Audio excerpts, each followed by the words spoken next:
Selamat berjumpa kembali dengan saya, Bapak Ibu sekalian, pada sesi ke-152 dalam serial pembangunan sebagai kemerdekaan.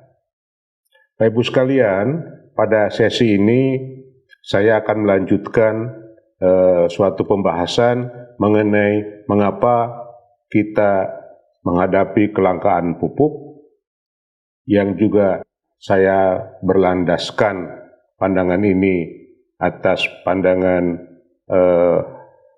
Adam Smith, ya, seperti yang saya utarakan pada sesi ke-149.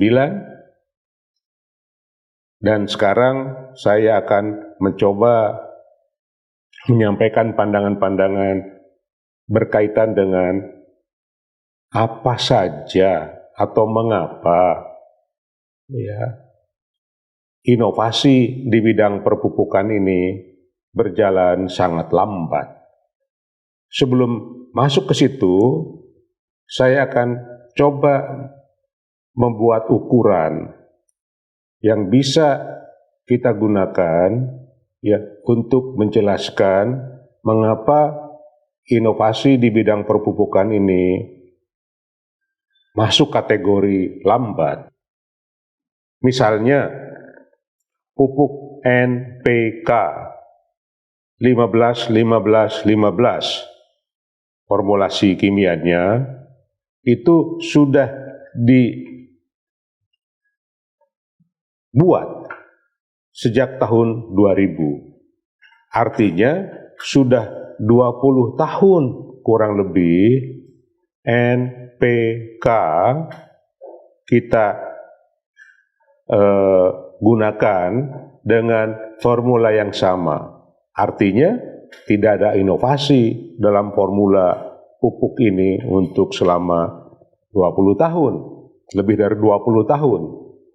Yang kedua, kita punya pengalaman menutup pabrik pupuk urea, yaitu ASEAN Aceh Fertilizer. Ya, penutupan pabrik pupuk urea di Aceh ini, kemudian pupuk Iskandar Muda atau PIM dengan kapasitas yang lebih rendah, ya, tentunya perlu memberikan inspirasi kepada kita bahwa ketergantungan kepada gas alam untuk menghasilkan urea itu juga menjadi input untuk inovasi. Yang ketiga, penggunaan teknologi Haber and Bosch ini sudah cukup lama dan dampaknya sudah terukur. Tadi dampak terhadap kita adalah penutupan penutupan ASEAN Aceh Fertilizer dan penurunan kapasitas pupuk PIM, pupuk Iskandar Muda karena keterbatasan bahan baku. Tetapi yang lebih penting lagi, perkembangan ilmu pengetahuan mencatat bahwa pemanfaatan pupuk kimia itu berdampak negatif terhadap lingkungan hidup.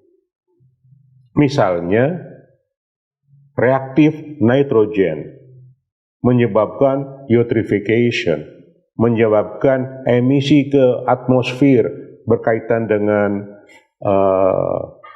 global climate change, ya.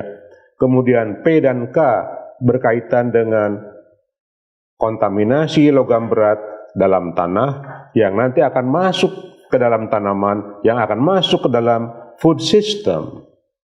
Ini sudah menjadi pengetahuan umum. Pada saat yang bersamaan, berkembang juga bioteknologi. Ya, bioteknologi ini punya potensi besar dan spektrumnya luas. Mulai dari gene editing, katakanlah, mulai dari transgenik itu yang advance, tetapi composting, kemudian pupuk organik biasa, ya, bahkan sekarang, ya, saya sendiri mengembangkan pupuk tanda petik yang dihasilkan oleh insek, khususnya black soldier fly, sudah diuji di beberapa tempat dan sudah digunakan oleh beberapa pihak, ya, yang memiliki karakteristik masuk ke dalam apa yang disebut ekonomi sirkular.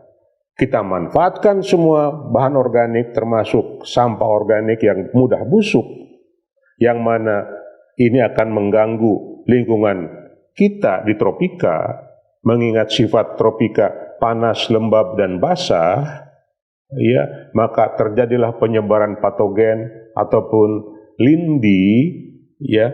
Nah, dengan lalat dan macam-macam, ini kita bisa bangun suatu pabrik pupuk tanda petik, ya, tanpa memerlukan air, tanpa memerlukan listrik, tanpa memerlukan bensin katakanlah atau solar. Yang kita perlukan apa? Kesadaran penduduk Indonesia, kesadaran para pengusaha Indonesia untuk bisa memilah sampah. Hanya itu inputnya, dipilah, dikumpulkan, diangkut, diolah, dapatlah suatu model sirkular ekonomi, ya, yang bisa menghasilkan pupuk hayati, pupuk organik, bisa menghasilkan pakan ternak, bisa menghasilkan emisi metan jauh berkurang, dan lain-lain. Jadi, apa yang saya sampaikan, ya, bahwa ada kesempatan-kesempatan besar untuk meningkatkan daya adaptasi di bidang pertanian dan pangan ini, sekaligus juga menyehatkan lingkungan, sekaligus juga menciptakan lapangan pekerjaan dan pendapatan, dan tentu saja ini menjadi kunci untuk menyelesaikan masalah-masalah yang berkaitan dengan keberlanjutan atau sustainability. Pertanyaannya, mengapa ini tidak berkembang? Ya, ini hal yang menarik. Ya. Nah, dalam konteks economic of patriotism atau patriotisme ekonomi, ada pendapat yang disampaikan oleh John Platt.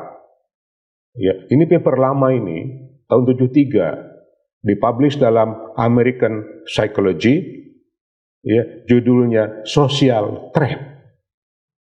Apa ini maksud social trap di sini? Pilihan-pilihan yang dibuat oleh kita bisa berkarakter demikian. Bagus untuk hari ini, jelek untuk masa depan. Bagus untuk saya, jelek untuk orang lain. Itu eksternalitas negatif. Baik hari ini, jelek yang akan pada waktu yang akan datang. Ya, trap ini, ya, menyebabkan situasi stagnan, terutama, ya, orang jarang mau memilih baik untuk orang lain, ya, buruk untuk saya. Baik untuk publik, ya, misalnya masyarakat menjadi sehat, tapi keuntungan saya berkurang, ya, itu gak akan dipilih. Nah, baik untuk masa depan, sustainable katakanlah, ya, tidak ada logam berat masuk ke dalam tanah, ya, reaktif nitrogen berkurang, ya, tetapi buruk untuk saya hari ini, nggak akan saya pilih. Nah, oleh karena itu, di antara solusi untuk mengatasi social trap ini, kata John Platt adalah perlunya hero, perlunya patriotisme untuk, ya, menerobos perangkap-perangkap sosial ini. Nah, Bapak Ibu sekalian, jadi penghambat utama inovasi di bidang perpupukan ini bukan tidak ada teknologi, bukan tidak ada ilmunya, bukan tidak ada kesempatannya, tetapi dihalangi oleh apa yang menguntungkan terhadap status quo. Ya, jadi perubahan untuk masa depan yang lebih baik tidak akan terjadi apabila semua pihak, mulai dari policy makers sampai dengan industriawan, atau pabrik pupuknya, atau sampai dengan semua pihak yang mempertahankan status quo. Ya, oleh karena itulah diperlukan ya suatu sifat dan sikap atau karakter dari para pengambil keputusan yang sifatnya meningkatkan patriotisme ekonomi Indonesia supaya kita bisa berlanjut meningkatkan pertanian kita, tidak tergantung pada impor, tidak tergantung pada teknologi yang sudah usang katakanlah, tetapi kita terus mencipta, terus mengembangkan apa yang bermanfaat untuk Indonesia, khususnya dalam bidang perpupukan ini. Ya, saya bisa mengatakan ini ya karena kita sudah mempelajarinya dan sudah mencobanya, ya, tetapi kita ketahui banyak sekali penghalang-penghalang untuk berkembangnya suatu iklim inovasi di bidang perpupukan ini. Dan tanpa inovasi, maka dapat dikatakan tidak ada jalan keluar. Demikian, terima kasih atas perhatian Bapak-Bapak dan Ibu sekalian.